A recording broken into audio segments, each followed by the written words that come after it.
Bonjour, Patrick Végétosphère, j'espère que vous allez bien. Eh bien aujourd'hui une petite vidéo technique, le bassin, intérêt, biodiversité, écosystème, l'intérêt d'un bassin dans votre jardin. C'est tout de suite sur Végétosphère, n'oubliez pas de vous abonner, n'oubliez pas le petit pouce bleu. Shall we begin? Eh bien le bassin, l'intérêt est certainement ornemental, le plaisir de l'eau, le plaisir de regarder les carpes coilles. Alors, il y a bien d'autres poissons, mais en l'occurrence ici, c'est les carpe-coilles. Et nous sommes dans le jardin de Valérie et de Frédéric. Je les remercie pour l'accueil parce que ce jardin et ce bassin, il a quelque chose d'assez exceptionnel. Il est vraiment reposant. Et c'est en fait bien ce qu'on recherche quand on met un bassin. Et depuis 25 ou 30 ans où je pratique le jardinage, le bassin, quand il est recherché, quand il est fabriqué, quand il est construit, c'est bien ce lieu zen, ce lieu de calme, de paix, où on va pouvoir admirer ces poissons et les belles plantes qui vont l'entourer. Et si on trouvait un autre intérêt, et si on parlait un peu de biodiversité, et si on parlait un peu de l'écosystème, et de l'intérêt d'un écosystème comme celui-ci dans un jardin. Car effectivement, le bassin, c'est d'abord un milieu particulièrement complexe qu'on peut décomposer. Le bassin va vous permettre d'accueillir une faune, une flore, et dans cette faune, vous allez pouvoir admirer, alors évidemment les poissons que vous allez y apporter. Ensuite, vous pourrez certainement constater l'arrivée, et très rapidement ou après la mise en place du bassin, en quelques mois, des grenouilles certainement, si vous êtes sur un lieu de passage. On va trouver certainement des tritons qui peuvent venir si un point d'eau n'est pas très éloigné. Ça peut être un endroit de villégiature pour ce genre d'animaux.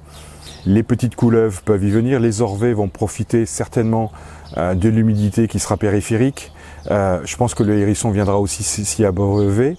Et si on parlait des insectes, les libellules en sont certainement les plus beaux représentants, hein, mais tous les insectes viendront s'y abreuver ou s'y multiplier. Et je pense en particulier aux moustiques si l'eau est un peu stagnante. Donc si ça remue, c'est un peu mieux pour éviter le moustique. Mais les poissons, eux, vont se régaler. Et tout comme les grenouilles, s'il y a des larves d'insectes dans l'eau.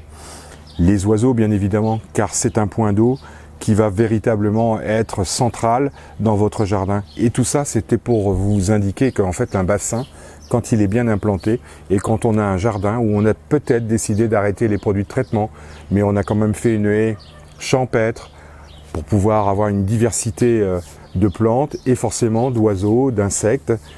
Tout ça, ça permet, avec un peu de permaculture, avec la pratique du compost, avec des mangeoires, des nichoirs, d'accueillir le maximum de biodiversité dans un jardin, aussi petit soit-il. Et là, le but avoué est quand même de traiter le moins possible dans son jardin. Certes, il y aura un peu de pucerons, certes, il y aura un peu de cochenilles à droite à gauche. Vous aurez bien quelques maladies quand l'été sera certainement humide, comme il a pu l'être en 2021, mais grosso modo, le jardin se sentira beaucoup mieux. Il y aura un équilibre. Cet équilibre sera surtout le fait d'une haie champêtre et d'un bassin. Donc je vous propose de découvrir le bassin sous un autre angle. Évidemment que c'est zen, évidemment que c'est reposant, évidemment que c'est apaisant. Mais si on voyait le bassin comme un centre de vie, un centre de biodiversité nécessaire et bénéfique à votre verger, à votre potager, à votre jardin ornemental tout simplement. Un peu de théorie. Le bassin, c'est un peu comme une mare. Certes, c'est artificiel, mais très rapidement, une fois que le bassin est installé, on va constater l'arrivée de plein de choses. Alors, le bassin est composé de deux choses, tout comme une mare, tout comme un écosystème. Vous avez le milieu, c'est un lieu physique, géographique, où on ne parle pas de vie. Il n'y a ni faune, ni flore, mais c'est un lieu. Ici, en l'occurrence, ça sera le bassin, artificiel certes, avec de l'eau, et on comprendra que dans un milieu comme ça, la vie va très vite arriver. Le bassin, c'est le biotope. Maintenant, on va développer la biocénose. La biocénose, c'est tous les vivants, faune, flore, insectes forcément, tous les animaux, mais aussi les micro-organismes qui vont venir se greffer sur ce biotope, sur ce milieu. Un peu de théorie. Le biotope, c'est le milieu. C'est un lieu géographique, un lieu physique. C'est un milieu sans vie, mais où on a quelques paramètres qui sont très importants et qui, en fonction de leur variation, vont déterminer une vie, une faune, une flore, des micro-organismes spécifiques. On parle de l'air, on parle de la température, on parle de la présence d'eau, on parle du sol et on parle de la lumière. Dans ces 5 éléments que je vous nomme, si l'un de ces éléments varie, on a des biotopes qui seront différents les uns des autres. Et forcément, si 1 ou 2 ou 3 paramètres varient, eh bien on se retrouvera en présence d'une faune et d'une flore qui sera spécifique à cet écosystème. Si vous prenez un désert, il n'y a pas d'eau, mais il y a de la lumière, il y a de l'air, il y a un sol pauvre, certes, il y a quand même de l'oxygène de toute façon, et donc on va retrouver une faune spécifique et surtout une flore plutôt pauvre, mais quand même très adaptée à ce milieu. On va dans la forêt tropicale, on a 5 paramètres qui sont au maximum de ce qu'ils peuvent proposer, et alors on va avoir une faune et une flore qui va être exponentielle, qui va être hyper développée. Quelques biotopes spécifiques, je parlerai du marais, de la mare, je parlerai des tourbières, je parlerai du désert, je parlerai aussi des dunes, des plages, de la mangrove, un biotope particulier, la forêt tropicale. Tout ça, ce sont autant de biotopes tout à fait différents qui vont, par leur spécificité, développer une faune et une flore spécifique elle aussi, parce qu'elle est spécialement adaptée à ce milieu-là. On a dit le biotope, on a parlé du milieu physique, et bien maintenant on va parler de la biocénose. Alors la biocénose, c'est vraiment de la théorie, hein, la biocénose, c'est tout le vivant qui va forcément venir se greffer sur un milieu qui lui est propre, qui lui est spécifique, et ce vivant, faune, flore, je parle des champignons, des algues, des lichens, tout ça, les microbes aussi, hein, tout ça va se développer en fonction de ce milieu-là. Et en ce qui concerne le bassin, on a vraiment une faune et une flore spécifiques. Alors la faune spécifique d'un bassin, ça va d'abord être les poissons, les batraciens, voire les insectes qui vont s'y développer. Ça va être des oiseaux qui vont venir prélever. Il y a toute une chaîne alimentaire qui se met en route autour du bassin. Et tout ça, ça va contribuer plus ou moins à un équilibre dans votre jardin. En ce qui concerne la faune que vous pouvez apporter dans un bassin, il est évident que les carpe-coïs dont je vous ai mis le petit film vont nous expliquer, vont être vraiment les plus représentatifs avec les chouboukines, pourquoi pas des truites, pourquoi pas d'autres poissons. On a tout un choix qui est absolument incroyable en matière de poissons. Les carpes amour, les plus belles les unes que les autres.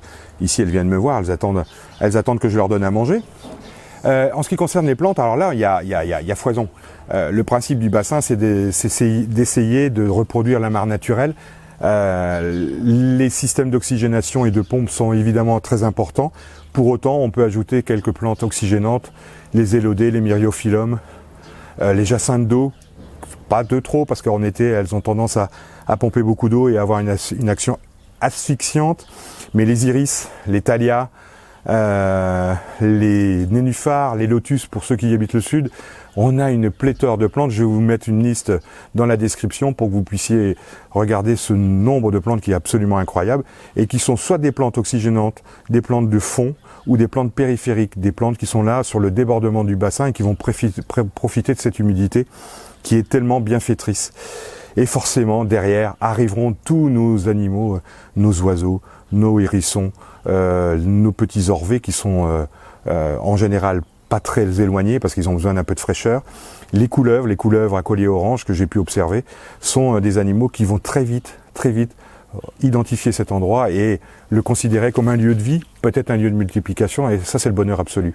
L'association du biotope et de la biocénose, donc le vivant, forme ce qu'on appelle un écosystème. Vous avez bien compris, les écosystèmes sont divers et variés. Je vous mets un petit schéma pour comprendre un peu comment s'organise tout ça autour d'un bassin, parce que là on est spécifiquement sur le bassin. Faut savoir que l'écosystème, le terme écosystème a été défini par Roy Clapham au début du XXe siècle. Donc c'est quelque chose, tout comme on pourrait parler des biodiversités, ça a été décrit et enregistré, on va dire, au début des années 80, au siècle dernier. Donc écosystème, biodiversité, ce sont des choses qui nous inquiètent aujourd'hui, mais tout compte fait, on n'a pas spécialement étudié la chose très tôt dans notre histoire industrielle en particulier. Pratiquement, quand je parle de l'intérêt d'un bassin, c'est directement pour lutter contre les pucerons, c'est directement pour essayer d'amenuiser les attaques de chenilles qui vont venir soit dans vos buis ou dans vos cultures de choux si vous avez un potager. Tout ça, c'est un équilibre qui est possible grâce au bassin. Comme je n'ai pas la prétention de vous parler d'un bassin, de sa fabrication et de tous les éléments nécessaires, je vais quand même vous donner quelques règles.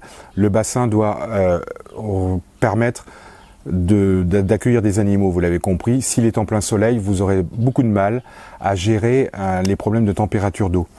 Donc c'est un bassin qui doit faire au bas mot plus de 1000 litres pour tempérer l'eau. Une zone d'ombre est nécessaire et ici on a même un petit érable, un merveilleux petit érable japonais qui peut faire cette ombre. On a quelques graminées un peu plus loin. En tout cas, jamais d'exposition au soleil, au maximum de l'ensoleillement. C'est une température d'eau qui va monter très vite et qui va asphyxier les poissons si vous en mettez. 1000 litres semble être le minimum nécessaire. Une profondeur de 60 à 80 cm. Et si vous avez des enfants ou si vous accueillez des enfants, ça c'est la règle absolue. Il faut absolument prendre vos dispositions pour que l'accident n'arrive pas. Et aussi se renseigner en mairie pour la création d'un bassin, parce qu'il y a certainement une demande de travaux à effectuer, selon les endroits où vous habitez. Voilà pour un bassin, un écosystème, un biotope et une biocénose, quelque chose qui est vraiment remarquable pour votre jardin et qui n'est que bonheur et bienfait pour le potager et le verger. Je vous salue, je vous dis à très bientôt. Au revoir, Patrick, Végétosphère. Shall we begin?